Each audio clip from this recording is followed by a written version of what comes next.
Já diria Cássia Eller, quando o segundo sol chegar para realinhar as órbitas dos planetas. Dá até um arrepio. É com esse pequeno trecho que o Central Crítica de hoje é especial. Especial porque nós vamos falar de uma das obras assim mais bem lapidadas, mais bonitas que o cinema brasileiro nos trouxe em comemoração aqui ao Dia Internacional do Orgulho LGBTQIAPN+. Hoje vamos falar sobre Hoje Eu Quero Voltar Sozinho. E antes de começar, gente, você que gosta de cultura pop, diversidade, cinema, novelas, música, teatro, literatura, se inscreve aqui na Central do Entretenimento, vem fazer parte da comunidade de frequentadores da Central aqui, que aqui a gente fala de tudo, como eu acabei de dizer, então é só se inscrever aqui no canal, ativar o sininho bem rápido, e você já aproveita para fazer parte da comunidade de frequentadores aqui, que só cresce a cada dia.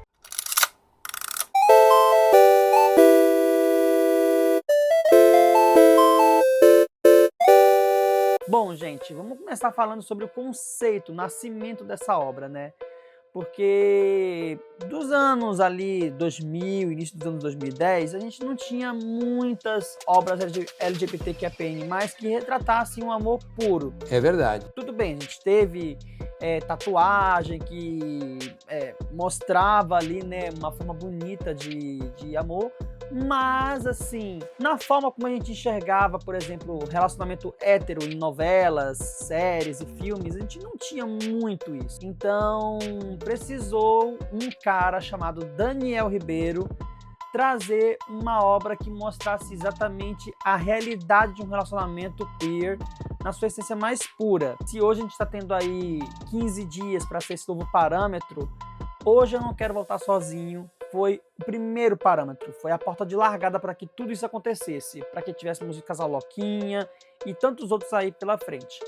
Mas vamos voltar um pouco no tempo, antes de a gente falar um pouco mais sobre a importância dessa obra para os dias de hoje. Vamos voltar lá para 2014, 2013, 2014, principalmente 2013, que foi quando foi lançado o curta Hoje Eu Quero Voltar Sozinho, que justamente mostrava o escopo, né, o começo dessa relação ali entre o Léo, que é o Guilherme Lobo, e o Gabriel, que é o Felipe Aldi. E a relação dos dois, como é que nasceu, como é que foi construído esse romance, que assim, o curta, ele é de 17 minutos, então assim, é uma coisa bem nichadinha. Quando chega o filme de 2014, a gente tem aqui uma história mais bem destrinchada, que inclusive depois ganhou aí uma versão em quadrinhos pela editora seguinte, né, que o Daniel Ribeiro, ele trouxe a história do filme para cá e a ilustração foi do Bruno Freire, que inclusive, gente, tá linda a ilustração do livro, inclusive respeitando os traços dos atores, assim, do filme também. Então, assim, sensacional. A Gi, então, é uma ótima personagem ali no livro. Esse filme, né, de 2014, ele meio que trouxe muitas coisas importantes para a atualidade de hoje em dia. Então, porque para quem não sabe a história, gente, para quem não viu, o filme ele conta a história dos dois, tá? O curta e o longa. O filme ele conta a história de Léo, um jovem adolescente cego que está ali vivendo seu dia a dia de estudante, enfrentando as adversidades, os preconceitos que tem ali na fase escolar. Ele, junto ao lado da sua melhor amiga, a Giovana, que chama de Gi, né? E aí, eis que chega um menino novo na sala de aula, que é o Gabriel. E a partir daí, o Gabriel ele começa a se enturmar mais com o Léo, os dois começam a ficar mais amigos ali junto com a Giovana, até que o Léo começa a se pegar apaixonado pelo Gabriel. Ele permite que o Gabriel leve ele até sua casa, os dois começam a fazer um trabalho de história, então isso aproxima mais ainda os dois.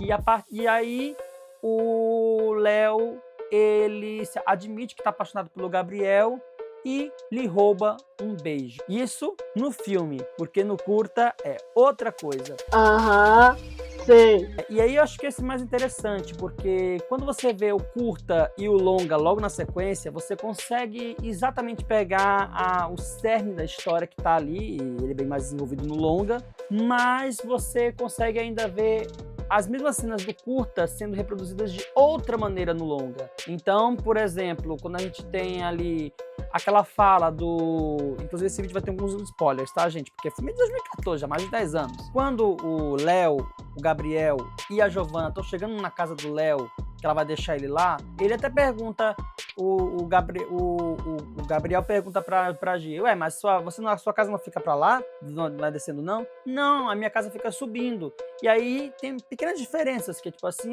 no curta, a casa da Gi fica 10 quarteirões, no filme é 2 quarteirões. Então, assim, são pequenas diferenças que não mudam muito o curso da história e ainda preservam a essência ali, o cerne dela, que é muito bom. O único erro aqui que eu vou dizer aqui, que sinceramente acho que se também não tivesse me fazer a menor falta, são a questão dos pais do Gabriel. Mas a vinda deles aqui pra cá, né, e por que eu digo que eu falei esse comentário aí, que não presta, mas também presta? Porque os pais do Gabriel aqui, eles são importantes para poder mostrar um pouco de como é que é a rotina familiar em casa, né? Mostrando que às vezes pode acontecer alguns deslizes, né? Alguns deslizes ali, alguns comentários que podem machucar, né? Essa superproteção da mãe de querer superproteger o Léo, por achar que mesmo por ele ser cego ele não pode fazer muitas das habilidades que o ser humano normal pode fazer. Mas, gente, a gente tem tantas pessoas que não tem braço, que às vezes não tem perna, e consegue fazer várias atividades, assim, maravilhosas. Então, eu acho que esse filme, essa história, ela vai além de ser uma história queer. É uma história para mostrar exatamente algumas adversidades que hoje a gente tem um avanço muito grande. E eu acho que o melhor exemplo disso é a sequência do cinema, que o Léo e o Gabriel vão assistir ao filme de terror, e o Gabriel, ele tem que explicar para o Léo alguns momentos-chave assim, que está acontecendo na trama, né? Porque ele só escuta, ele não enxerga.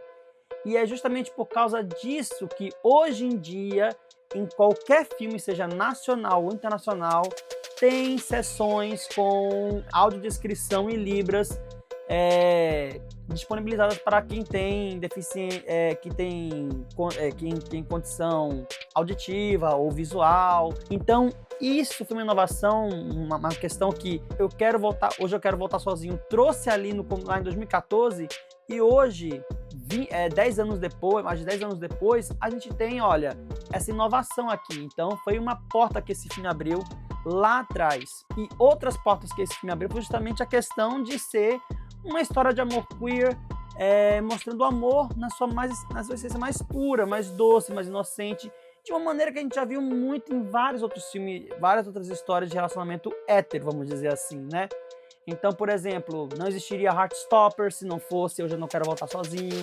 Não existiria o 15 Dias se não fosse Hoje Eu Quero Voltar Sozinho. Até, gente, vou trazer pra vocês aqui, até Heated Rivalry, Rivalidade Ardente, bebeu dessa fonte, gente. Pois é. Pra quem não se lembra, gente, quem é que não acha que aquela sequência do banheiro lá, do Shane e do Ilia, teve um pouquinho de inspiração em Hoje Eu Não Quero Voltar Sozinho, hein? Porque a gente sabe, né? Quem viu o filme sabe muito bem, e comparar com a série, pode ver muito bem que o Gabriel é o Shane Hollander ali naquela situação, né? Se entra um outro corpo masculino ali na sua frente, sentindo desejo, atração por esse corpo. Dito tudo isso, eu acho que a importância de Hoje Eu Não Quero Voltar Sozinho para a cultura pop brasileira como um todo, ela é muito importante, porque por tudo isso que a Central trouxe aqui, né?